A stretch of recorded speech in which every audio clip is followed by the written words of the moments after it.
Hello and welcome to Channels Book Club. My name is Olakunle Kasumo, and it's great to be on the show. It's political season in Nigeria, and all hands must be on deck as we elect our next leaders. This could be one of the most decisive times in Nigeria's history, so please get involved. People talk a lot about the office of the president, but we must not forget there are governors, and there are members of the Senate, and there are members of the House of Representatives, and there are local government chairmen, and all these people make decisions that affect our future. So please pay attention to all of them. Well, in the spirit of politics, we have a book we are reviewing today titled Pillars of Statecraft. You should know, I'm sure, Chief Olusegun Obasanjo, former president of Nigeria, who was military head of state in the 1970s and then became civilian president between 1999 and 2007. But you might not be familiar with his very brilliant daughter, Kofo Obasanjo-Blackshire. Well, she wrote this book that has caught my attention in the last few days. I've been reading this and reading. Well, this book talks about what it takes to build a successful nation state, the pillars that make successful nation states. And then, what does it mean for a state to have failed? Is Nigeria a failed state? Which countries can be defined as failed states? And what does it take to take a failed state from that state of failure to become a successful one? What did it take for Rwanda, for example, to go from being a failed state to become a state that everybody admires today? Well, Kofo talks to us about these things, about her book, her experiences, and a whole lot of related things. Enjoy this.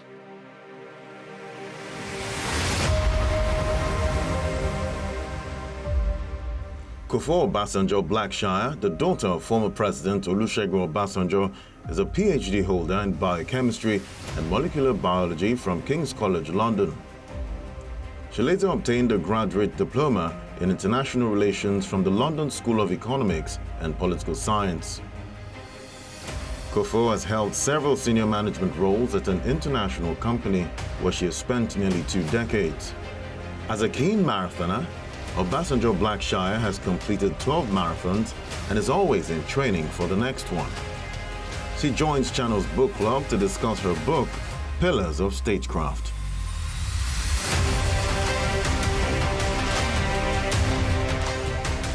Kofo, welcome to Channels Book Club. Thank you for joining us. Thank you very much for having me. It's a real pleasure to be here. I'm thankful for the invitation. Thank you. It's great to have you here. Well, Kofo, you know, we were supposed to have this interview about a week ago or so, and I said, look, I've not dug in well enough into your book. Give me a few more days, and here we are now. I am so glad I took those extra days to read your book. Well done. Thank you very much. Pillars of Statecraft. So much to talk about here, and so much to talk about you as a person, because viewers like to know the author. I know that you have a PhD, and then you have a diploma in international relations. Correct. And you do something that I need some guts to get into. Marathons, right? I am a marathon runner, so I run 12. I'm training for number 13. So yes, wow. I do love my long distance running. Wow. I'm sure you'll dust me. You'll dust me if we get on that. Wow. Well, marathon running is about stamina and staying power, not necessarily about speed. So I wouldn't say I'm the fastest runner. I'm definitely middle of the pack. So I do have endurance and stamina in that sense. So depending on the distance, you might dust me, but I may well dust you. We'll just have to see. So we'll just have to see. I'm up for the challenge if you are. We don't just have to see. I already know you dust me. Well done. Wow. Pillars of Statecraft. Let's get into this. Kofo, why did you write this? And what is this about? Somebody is out there wondering. Okay. So Pillars of Statecraft, I'm going to take you on a little bit of a journey as to how the book came about. So going back to when I was growing up in Lagos in Nigeria, one of the things that struck me was the disparity between the resources in the country and the abject poverty that I witnessed before my very eyes. Even as a young adult, it was very clear to me that the resources that Nigeria possessed and possesses were very much mismatched from what the people were experiencing. And quite frankly, it used to frustrate me a great deal. It will bring me to my feet in absolute outrage during conversations. Now, as I grew older, that frustration drove me to my father. So you've mentioned him, so former President Olusegun Obasanjo, with a question about how I could make a change. How could I be a force for good, seeing this, what I perceived as grave injustices being committed against the people of Nigeria? I was old enough to understand that corruption is a plague that besets the country, and I really felt the need to do something about it. My father, of course, being in a very fatherly fashion, said to me, "Go and get some life experience."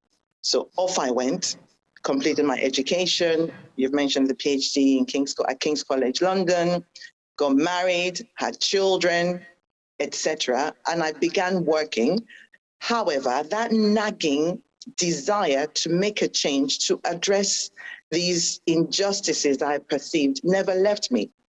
So that desire drove me back to my father to ask the question again some years later, what can I do? This time, the advice was different. He said to me, there are two routes to making a difference and the kind of impact you have a passion for. One is through the philanthropic means, and the other is through politics. And in that initial conversation I'd had with him, I'd expressed a desire to maybe run an orphanage or something else that was, one can call a noble quest. Now, in that second conversation, he said to me, look, politics is the avenue through which one can make the biggest impact. He also cautioned, though, that through politics, one can have the most negative and the highest negative impact upon others. So he charged me, said, look, if you're interested in that avenue, go and get some training. So being an obedient daughter, off I went. I registered for the course at the London School of Economics and Political Science in International Relations. And the outcome of the end of that course is the book. So the course I finished in 2020, and at the end of that, I decided, now what do I do? I wanted to keep my knowledge alive and keep extending what I learned. So I enlisted my father, being the best politician I know, or you could argue is the only politician I know, but really just wanted to extend my knowledge, and he was very happy to support me. And the outcome of that interaction and that journey is the book, Pillars of Statecraft. What a journey that has been. What a journey.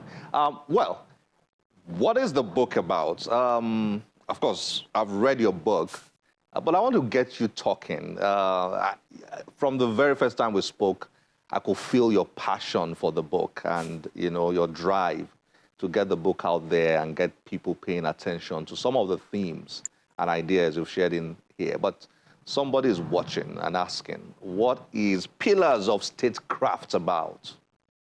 The concept was introduced by my father at the inauguration of the Africa Progress Group. So the Africa Progress Group was originally the Africa Progress Panel, and it was being transitioned to the Africa Progress Group. And it was being inaugurated and moved under the auspices of the Olusegun Obasanjo Presidential Library Foundation. Now, during that inauguration ceremony, my father had introduced these pillars. You know, I came to call them pillars. So these 5 ingredients that constitute the essence of building a strong nation or a strong state. And I've added a 6th one, so there are now 6 pillars, as it were. So during that inauguration ceremony, those pillars were launched, and they are, I'm going to list them: protection, which is security all-encompassing for everyone. So whatever form protection takes, that's that first pillar. The second one is politics, and that's leadership, sound, competent, citizen-centered. The third is around prosperity, and this is about wealth creation, liberation from poverty. The fourth one is partnership. That's collaboration, locally, regionally, and globally across the world. The fifth is population. That's the people being harnessed for the maximum benefit. The sixth one that I added is prayer and pleasing God, which I believe is essential when you talk about anything to do with building something, whether that's a home, whether that's a nation, whatever one is trying to build, God has to be a key part of that. So that's what the Pillars of Statecraft is about. These 6 essential components that enable a nation to be built and that also support national development. So it's really about what do we need. And in my eyes, they are enduring concepts and principles. It's not just for the past, it's not just for now, it's also for the future. In many settled states, what we observe is the establishment of those pillars so that the institutions are grounded and the understanding is innate, is reinforced. You don't just have something that gets ripped apart very quickly. Now, you also took time at the beginning to establish what it means for a state to fail, because, I mean, the whole idea of pillars of statecraft is to share principles that will make nation building successful and to have successful nation states. But you took time to explain what does it mean for a state not to be successful. And when do you look at a state and say, yeah, they need these pillars of statecraft, they need these pillars to be able to either come out of their state of failure or stop failing, stop the failing process, you know, or maintain their success. So what is a failed state, and is Nigeria a failed state? As I began to read your book at the beginning, those were 2 questions that popped up in my mind, and I started looking for the answers. But let me get you to talk about that. What is a failed state, and what does it, what is Nigeria a failed state? What did you write in your book? Let's start with the definition of a failed state. As I mentioned in the book, failure is a bit like beauty. It's in the eye of the beholder. And the failed states index, when people read it, you know, it's contested. A lot of the things around failure are contested. So what's a failed state? You'll find that what tends to be in the failed states index, they are weighted towards developing nations. Many of them are in Africa or the Middle East. And that gets people, some people's backs up because they argue that, look, these so-called failed states are unfairly labeled as such because they are younger states, they have some regional challenges, and that might be why they're perceived as failed states. So that's why in some cases they might be, or some people might dispute that label. And that's understandable. However, in my eyes, the fact that this failed state index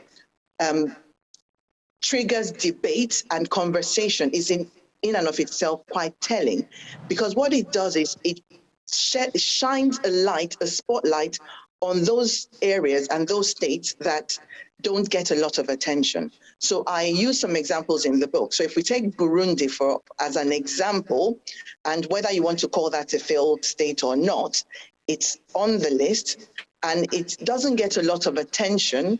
In fact, according to the United Nations, it's one of the countries that gets the least attention, but has a huge number of issues around strife and conflict. So a failed state, according to my definition, is one where fundamentally the constitution is not being delivered. The obligations that are owed to the population of that state are not being delivered. So constitutions, if you look at many of the constitutions, they start with the obligation of the government to provide security, to provide protection. Those are basic fundamental requirements. And many of these failed states, in most cases, don't even deliver that.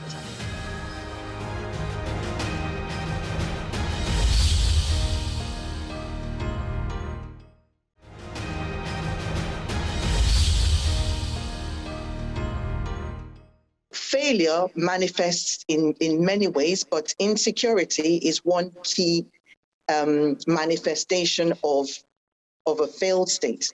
And then you have other elements. So the people not being prosperous, poverty is another key example of how failure can manifest. Now, is Nigeria a failed state? That's disputable, or it could be contested, but it's at least a failing state. It's certainly not a settled state. So whether you want to call it failed or failing, it falls into that category, and there's an awful lot of work to be done. And when you have around 63% of the population who are multidimensionally poor, that means they experience deprivations across a number of areas, whether that's employment, whether that's food, whether that's security, whether that's infrastructure, whether that's as simple as getting from A to B. We have a problem. We have a massive problem. We have a huge task ahead of whoever wins these next elections. So for me, the answer to the question is Nigeria a failed state? Is maybe. It's at the very least a failing state. It is not a settled state. And when you talk about my passion and my frustration, I can tell that, that outrage that was inside of me as a young person is still there, because I'm aware that we are abundantly resourced. Nigeria is one of the largest oil producers in the world, yet its citizens recurrently experience fuel shortage. Does that make sense to you? It certainly doesn't make sense to me. And I think we have a real challenge on our hands. So that's my answer. It's a long answer to a short question, but it's certainly why I'm not going to tell you my impression of your answer to that question in this book, but what you've said is pretty much covers it. I want to keep viewers guessing so that they will be eager to go and find this and read themselves. let's not tell them everything. But when you look at the politics going on today, all the campaigns going on today, and from the context of your understanding of the pillars of statecraft, are you happy with what you are hearing? Do you get the impression that, hey, yeah, this gentlemen and ladies who are campaigning, they seem to understand what it takes to build pillars, of a successful state, to make Nigeria, take Nigeria from that failing or failed states to that successful state that everybody desires? Do you get that feeling, or are you worried? Am I worried? I'm a little bit worried, to be completely honest with you. I've looked at some of the candidates, particularly the front runners, and you see a broad spectrum of people that are all vying for this, the highest office in the land. Now, that is another loaded question, so thank you for asking it. But my impression is, when it comes to leading a country of over 220 million people and guiding them out of what is a quagmire of some of the worst experiences that one can imagine, we need certain things as basic fundamental requirements from the next leader. Let's be honest, we are in this situation because over the past several years, there hasn't been progress in Nigeria. So when I look at the candidates and I look at the front runners particularly, I think, what do we need? Do they understand what's required for transforming Nigeria? And I'm struggling in some cases because, honestly, you referred to my hobby of marathoning, and one of the things I've written in my blog, which is on my website, is that I see the job of this, whoever wins the next election, as a marathon, not a sprint. So what does that mean? That means we need somebody who is physically capable, mentally competent. We need staying power. We need endurance. We need stamina, because this is going to be for the long haul, whether it's 4 or 8 years, however long it is. We need somebody that's going to be able to see this through the journey. And 4 years could easily turn into 8. Well, Kofo, we've run out of time. Let me throw 2 questions at you to finish this off. Please make your answer very, very brief because of time. The first question is, I mean, if you were to have all the contestants in front of you right now and they said to you, look, Kofo, whatever you say to us is going to be very important and we're going to listen. And you take your book and you look at the 6 pillars here. Which of the pillars would you describe as low-hanging fruits, if I may use that expression? I mean, the quickest one they can deal with, or the most urgent one they need to deal with.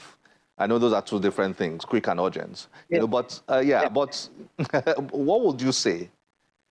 Okay, so you asked me to be brief. I will try to be brief. For me, the quickest one might be protection. Because when you don't have security, you don't have anything else. So protection, when you talk, and I'm talking about from a multifaceted angle, physical security, food security. Physical security, that's really critical because, for instance, if the other pillars, I think, hang off that, or some of the other pillars hang off that. So we're talking about prosperity, for instance, wealth creation. You want to attract foreign investment as part of the process to address that. And where there's no security, where people are fearful for their lives, where they're afraid of being kidnapped, you've got violence now all across the world, north to south, in different guises. Protection is fundamental. Wow. Well, to round up, Kofo, it's been nice having this chat with you. Thank you. I mean, I can't but ask you this. You seem to be you describe your dad as your inspiration and you speak fondly of him. And I was watching you closely, where you were describing, great leaders in your book. And you went with Winston Churchill and Franklin Roosevelt and, Nelson Mandela and all that. I was watching you, and of course, I saw your dad there. Okay, so, I mean, so you seem to get on very well with your dad. He inspires you a lot, right? He does. He does. We get on like a house on fire. This might bore people and they might want to turn off at this stage. I hope they don't. But honestly, if you're asking me about my father, I cannot be You're biased. Biased. Huh? I cannot be objective. and there will always be an element of subjectivity there. I am my father's daughter, for sure. We have a great relationship. He's a great man. I know that in Nigerian politics, he's a polarizing figure. I understand that. But his track record speaks for itself. As a leader, I mean, even if you remove the fact that I'm his daughter, everything that he did for Nigeria is very, very clear, in terms of progressing the country and moving it forward, starting to establish strong institutions. And on the point of institutions, I must say that continuity is also critical. So whoever wins the next elections, it shouldn't be about, okay, I do my 4 or 8 terms, and then somebody else comes, rips it all up, and they start again. We need that continuity. And unfortunately, the activities and the actions that the Obasanjo administration began were not continued. Had we had that continuity over the course of the last several years, Nigeria would be a different place. And my love for my father, my appreciation of what he does are not completely without basis. It's based on facts, it's based on what he delivered and what he continues to do, not just for Nigeria, but for Africa. So I do love the man. I have the highest respect for him. And yeah, take that as you will. But like I said, I'm my father's daughter. Unfortunately for you, we'll always connect you to President Obasanjo, daughter of President Obasanjo. Oh, Well, that is, I mean, that's the highest compliment any dad can ever get. You know, when your daughter indeed. or your son speaks well of you. So, well done. Thank you for joining us on Channels Book Club, and well done on your work, Pillars of Statecraft. Thank you. Thank you very much for having me. It's been a real pleasure being here, and I've enjoyed this interview very much. Many thanks. Thank you.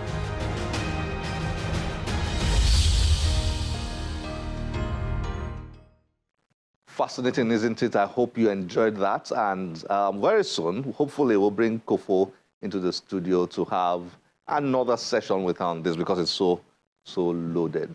This is where we have to end the show today. As always, we'll be delighted to get your feedback through any of our social media platforms displayed on your screen. My name is Olakunle Kasumo. Remember, one great book can change your life. Bye-bye.